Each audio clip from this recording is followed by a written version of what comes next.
Hi everybody, I'm here with my buddy Pete Santini, and we're going to go through a new project that he just finished. Pete, I've known Pete for 40 years, and he's one of the last of all of us that were painting cars that's still doing it. And I want to show you this beautiful, beautiful car that he just finished. But I want to introduce you to Pete. If you don't know who he is, he's had a shop here in Southern California, well, over 40 years. He does boats and cars and everything that you can imagine in the restoration trade, collision trade, and his work is just second to none.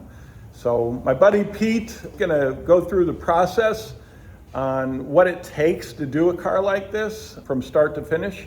And I just want you to see what, top-end restoration work looks like here in Southern California.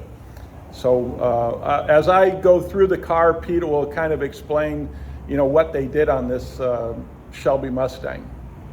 All right, Pete, this is, what is it, 1967? It is now.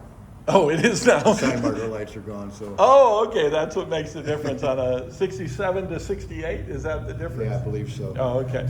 But these Shelbys, these fiberglass parts that you get from Ford originally, I just remember how badly they fit originally. But you have just made these things, these extra fiberglass parts fit so perfectly. And I'm guessing it's just hours and hours of block sanding. Yeah, realistically, this car it is a race car. It's going to be a super stock type drag car. It was not supposed to get to this level, but my guys, that's the kind of couple of guys I got here, that's the kind of work they do. Ooh, look at the sides of that. So we didn't crisp up everything. Obviously, the Shelby fiberglass hood is relatively pretty nasty fit.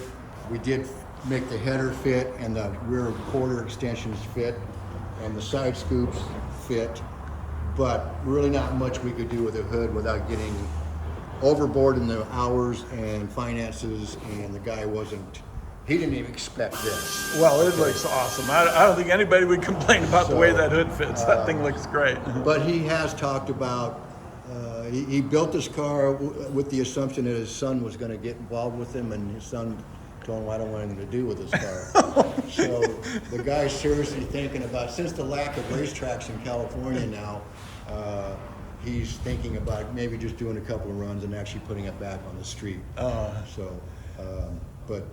Yeah, it's relatively straight, but it's not like it's best, beautiful. Okay. Well, this thing. Look at the sides. I don't see no ripple in the light coming start to finish, from the front fender to the door to the quarter, and you follow the red lines that you have in this beautiful room for displaying the cars, and there's no ripples.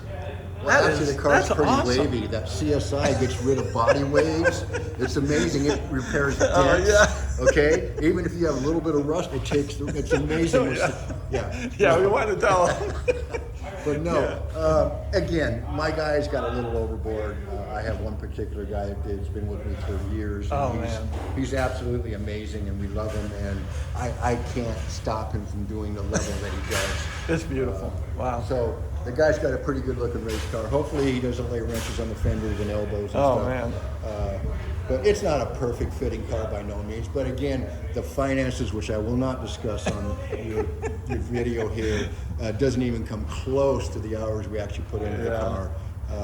I know other shops that are friends of mine that would be triple what we have in this car. But again, it is what it is, and it's what we do. Woo! It's beautiful, Pete. It shows exactly who you guys are, and I think a lot of young guys get into this trade and they think it's going to be easy, and they want this is what they want. I mean, they go in the garage or maybe to a shop and they want this to happen, and it doesn't just happen. This is a labor of love. Just the amount of hours that goes into a project like this is unbelievable. But because of who you guys are and the experience that you have, you're able to produce these things time and time again. And with all the other cars that you got going on right now, it just says a lot about, you know, the experience that you have in this trade. Well, as you know, Tom, it's difficult, especially in California, to give a competitive price and a competitive job to a customer nowadays because of the cost of everything. Like this car here was not a bad car at all. And it had original paint on it, and it had some boo-boos here and there and a little rust, but not much. But still, we have over 400 hours in this car, okay? Just the polishing, as good as CSI is, just the color sand and polishing to go from 800 grit all the way to 3,000, and the polishing and the glazing and everything else, that was probably 50 to 60 hours right there. I believe it. And Yeah, then the body work was 200 plus hours. The paint was another 150 hours. And then the material cost here, and I'm assuming that's countrywide right now. Yeah. The material bill on a car like this nowadays is if you're starting from the metal up with epoxies and primers and base coats and clear coats and tape and all that stuff.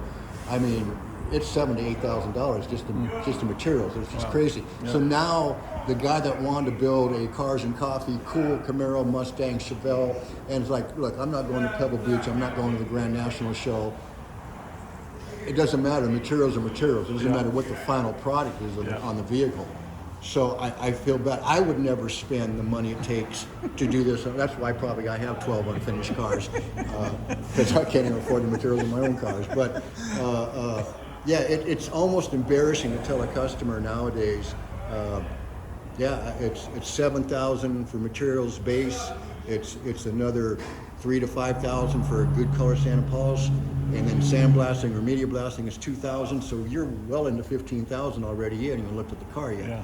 So I hope, you know, I'm very fortunate and blessed to have customers that financially can still do this, and you know, that's how we try to make our living. Well, you can tell that, you know, you have to have the experience and go through all the things that you've gone through with, you know, all the regulations we have here in California, and it's a fight. It's a total fight, but your work, oh man, this is beautiful. And I love this room that you've got. I want to show the lights. This is up my here. son Nikki's doing. Nikki, good job. Because he knows what a procrastinator I am. This is beautiful. And I always just say I'm too busy and don't have the money. And him and his mother came in here and said, just do it. Don't even tell him. Okay, so my son great. Nick did all this and blessed me with this. And we're not done yet. But I got to get back to work because we've been, actually with the new roof and everything, we've been almost out of work, you know, closed down for 3 weeks. So, oh, wow. But it is a joyful thing, and my guys are taking more pride now. And we wanted to finally justify the level of cars and product that we do. We wanted to at least justify the environment to a point because it was looking pretty bad. It looks good. It looks awesome. All right, everybody. So check out Pete Santini. I'm going to put the number up here. If you got restoration needs, you know, Pete's here to take care of anything that you got going on in any kind of restoration, from boats, trains, planes, it doesn't matter. Pete can handle the Boats project. have to be out of the water, though, okay? Yeah, bring your boat out of the water. It's got to be dry docked. So, all right, everybody. Thanks for listening. Bye.